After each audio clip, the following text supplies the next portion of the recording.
Welcome back to Appreciate Greatness. Today we are on Fanspo, and we're going to be doing a mock draft, man. Our first one, hopefully we get one or two more out after this one. I really don't got much to say. I just want to hop right in. I waited a long time for this. Last year I had probably two or three mock drafts out on a different channel, but, we deleted that channel. We're here now, so if y'all want to learn about the draft, here we are. I watch way too much of this not to make a video. Way too many of these guys. I know I can tell you just about what all of these guys do well and what they do bad. So let's hop right into it. With the number one pick, we all know the Spurs getting Victor. This guy's he's a unicorn of a prospect. He's just the guy that he's like LeBron and how highly touted he was. He's 7'5", like 7'5", 220. Incredible. He can do it all. Dribble, pass, shoot, score, block, rebound. Whatever you need him to do, he can do. He can guard on the perimeter all right. The biggest concern is the body type, obviously the frame. That's really it, though. And the Spurs are going to be able to build hopefully, build another dynasty. Hopefully for them, obviously. Build another dynasty based on the bigs again. They had David Robinson and they had Tim Duncan. So, with the second pick, the Hornets really rumored to draft Brandon Miller. Personally, I wouldn't. I would go Scoot. I think BPA, best player available, is very important in drafts. I think that it's more important than trying to get fit and trying to get wing depth there's this really big thing on wings now. Good sized wings who can kind of do it all. I think that's your prototypical guy. So when a guy comes in like that, everyone's just drooling over him, even if he's not as good. I think a guy like Maxwell Lewis here is a little overrated just because of that fact. And, in his defense, we'll get to him. I don't know if I have him going. I'm kind of doing this on the fly.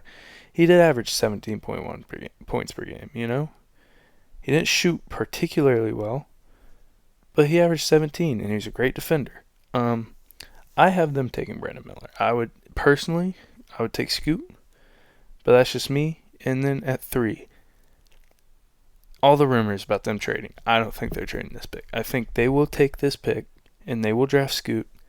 You hear that they were happy, really happy, watching him at the workout. That mixtape was incredible of him. He said he would love to be mentored by Dame. I think that's all it takes. Scoot Henderson, Blazer. Fourth pick, Rockets need a point guard. I think what you could do, obviously you have, really good 4 right here. Jay Sean, great role player. Amen Thompson feels like the perfect fit. This is another guy who, high potential type guy. He can an uber athlete. Just a crazy athlete, super fast, can jump. He's really good at reading the floor. He can get out of control at times. Great defender. I like him. I like that fit with the Houston Rockets, and I like Kevin Porter Jr. coming off the bench. At 5, this is where I've had a lot of toss-ups, and this is where I may lose a lot of people. I think Jarace Walker is probably the consensus here. For me, I think what the Pistons need is more like a Taylor Hendricks type guy.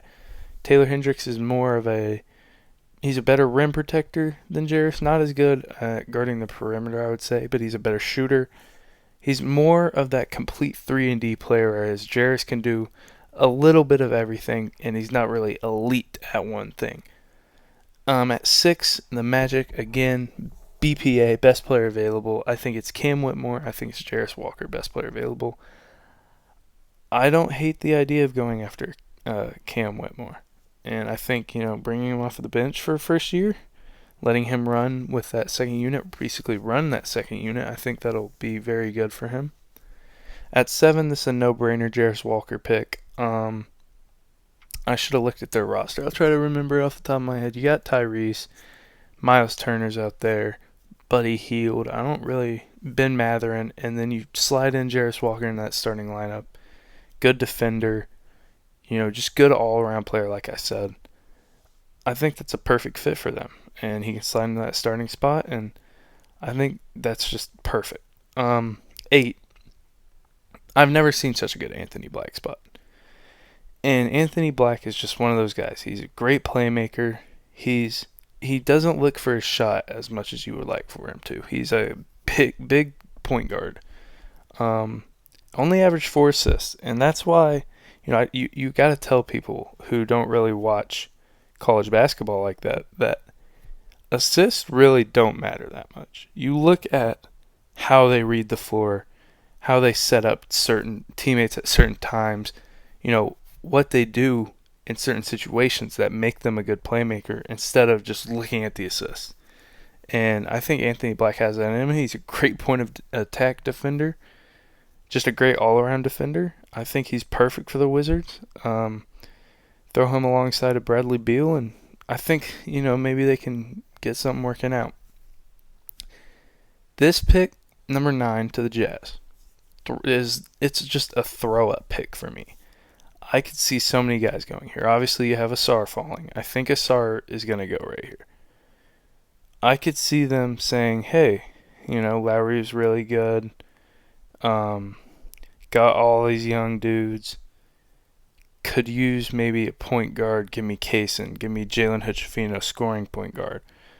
Let's take Bilal Coulibaly. I think they're going to go Ausar here. I think if, you have a guy like Ausar who not as athletic as... I try not to compare them, but if you're comparing them, he's not as athletic, not as good at seeing the floor, just as good of a defender in my opinion.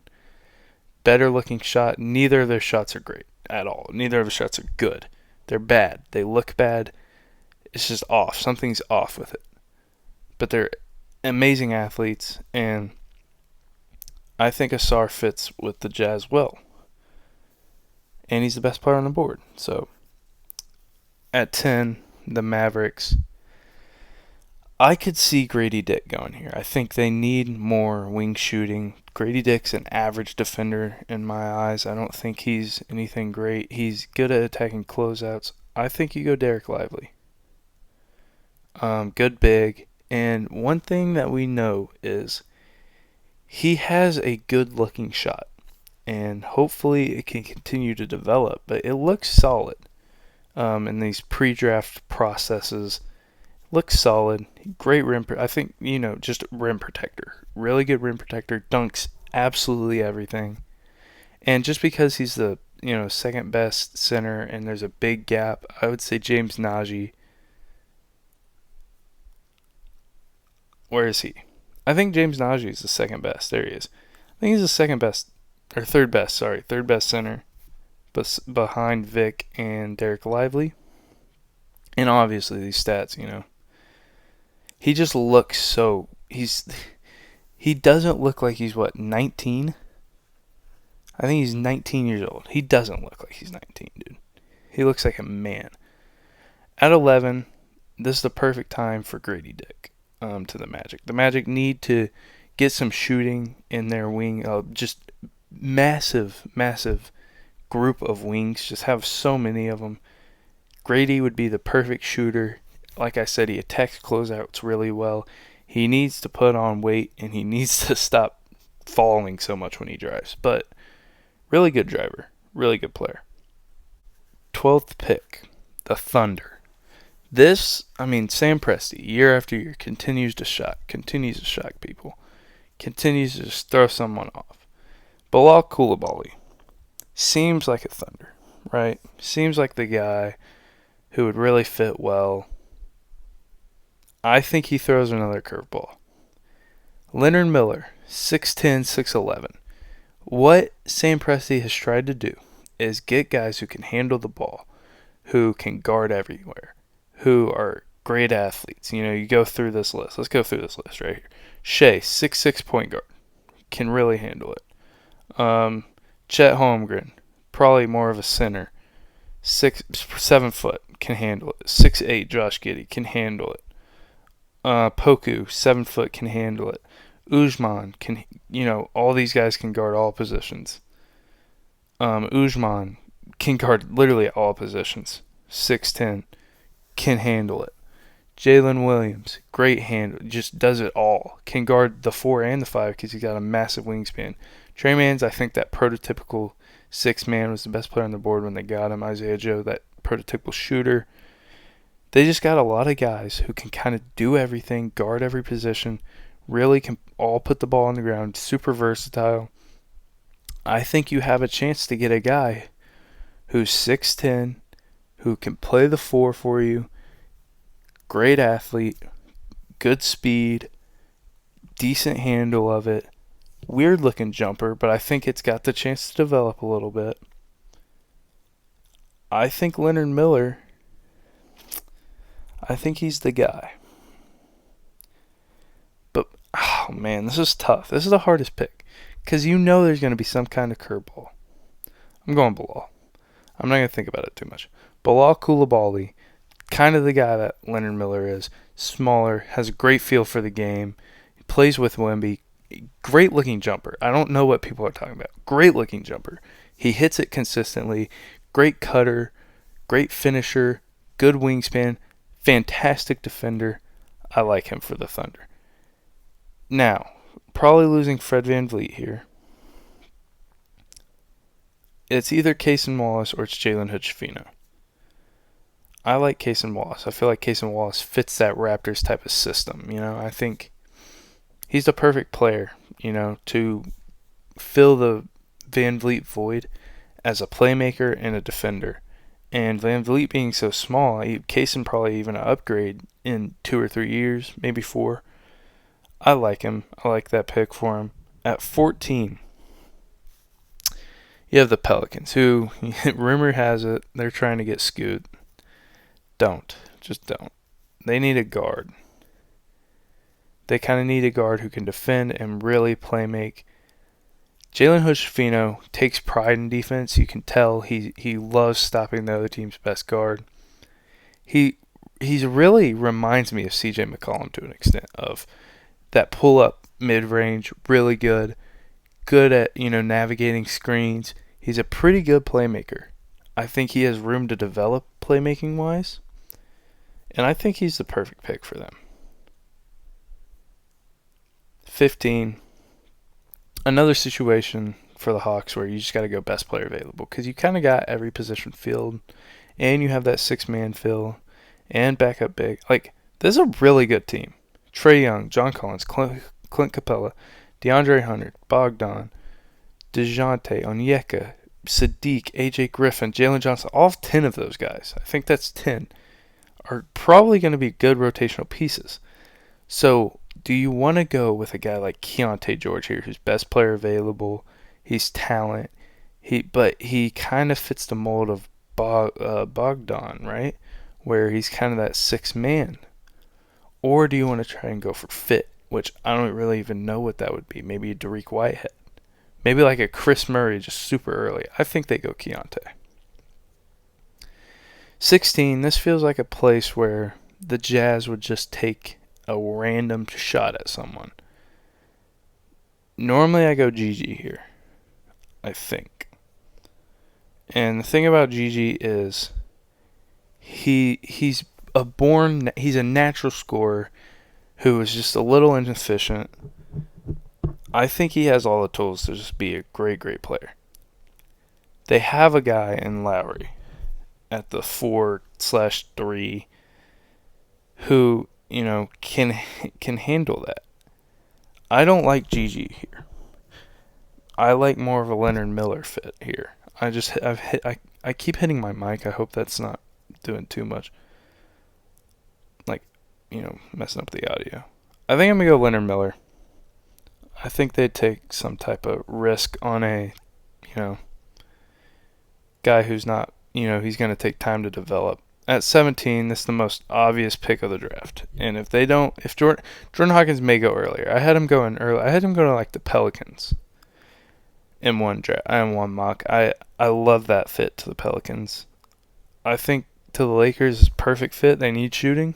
That's what he does. He shoots the skin off the ball. 18. This kind of obviously feels like Nick Smith Jr. Nick Smith, not a bad defender whatsoever. Good scorer. I think if you have Tyler Hero in that, six-man, or not in the starting lineup, you can try for Nick Smith Jr. next year in the six-man. I think he'll need 1 or 2 years to develop into that guy there, but I like that. Kobe Buffkin's also there, and obviously Kobe would probably be pretty good. I like that a little bit more. Here's a place where I think more than anything the Warriors are easily best player available. They're looking best player available no matter what. But they also need some versatility. They need good defenders. I think Noah Clowney, it's crazy, right? He has the stretch four potential. He's a good rim protector, solid defender. He didn't show any signs of playmaking, so he's not really going to just, move Draymond out. But I'm going Noah Clowney. I just think, you get time to develop him as a Warrior. I think he'll be good. 20, I've seen a lot of things that say Jet Howard here. But you have the chance at GG Jackson. You also have a lot of scores. I don't think they would go GG here, would they? I think the Nets would. I think this is a Jet Howard. No, I think this is a Bryson. No. Who is this? Is this a Kobe Buffkin spot? You went him in. You really probably just need... Best player available says Kobe Buffkin, right? We're going Kobe. Kobe Buffkin. The Nets. I've actually seen Jet Howard here a lot. I'm not a big Jet Howard guy, as you can see how he's falling. I'm not a big Bryce Sensabaugh guy. I think GG Jackson's probably going to fall in real life.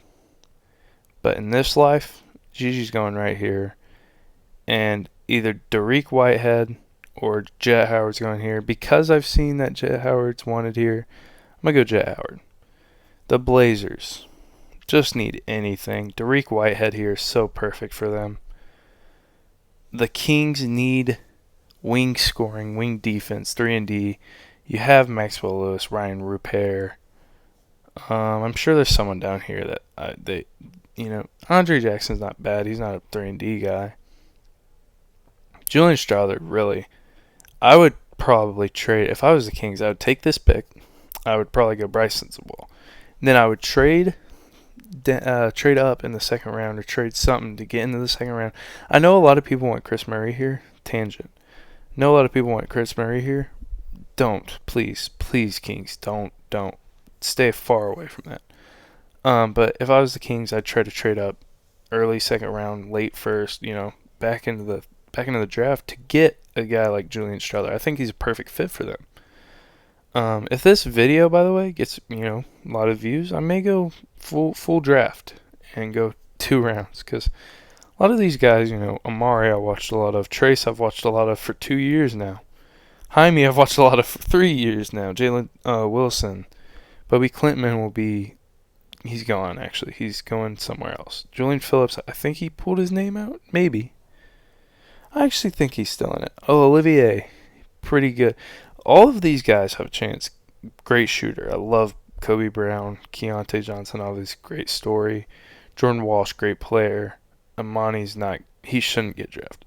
Seth Lundy, great shooter, athlete. I haven't watched much Duricic. I think I've seen a highlight tape or two. Love Isaiah Wong. Love Mike Miles. Drew Timme, obviously. Love Jalen Clark. Probably going to be steal. Chris Livingston. Is he going back to college? I don't remember. No, I think he's still in the draft. Love Jalen Pickett.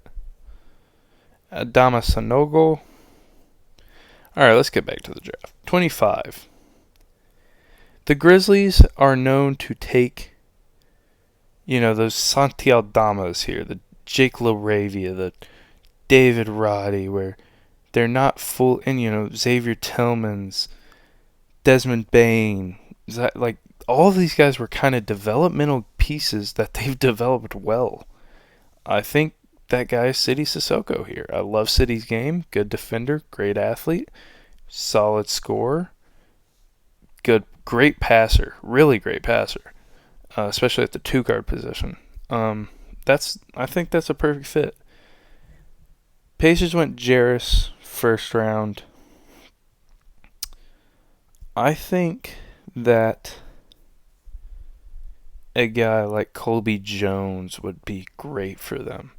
Kind of a do-it-all. I actually like Colby Jones to the Grizzlies too. I like City more because that's just what they do. I'm going to go Colby Jones here. He's a little like a Chris Duarte, except for he's not as good. He's more of an all-around player than Duarte, as like Duarte's just a scorer. I like Colby Jones there. Hornets, James Naji.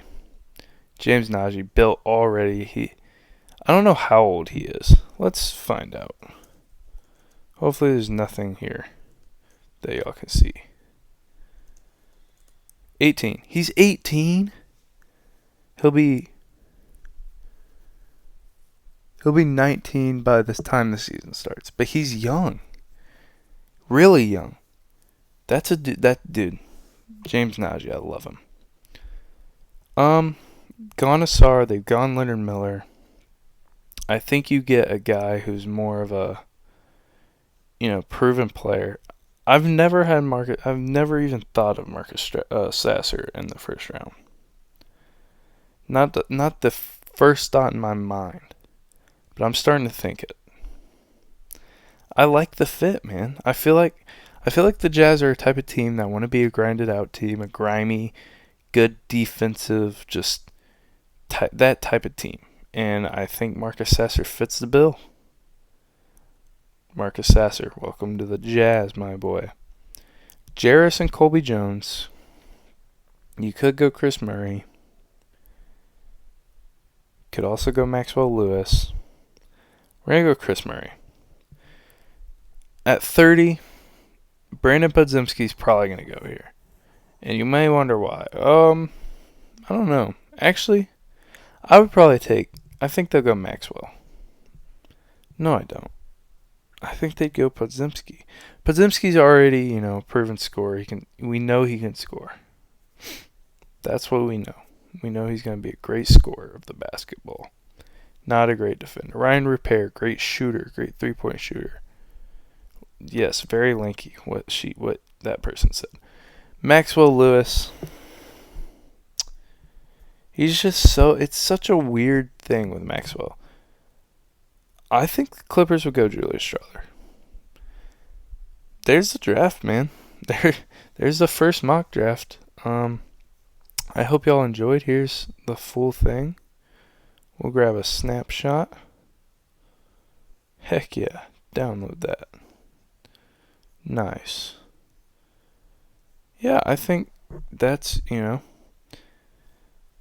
I really like all these picks. I don't think there's anything too outrageous. I don't think there's too many reaches. I think everything makes a lot of sense. Well, I hope y'all enjoyed mock draft number 1. Hopefully I can get this out edited soon. If y'all enjoyed, drop a like, subscribe, do whatever you want. Hopefully I can get a playoff recap video out and, just some more videos for y'all. So, thank y'all so much for watching. Peace.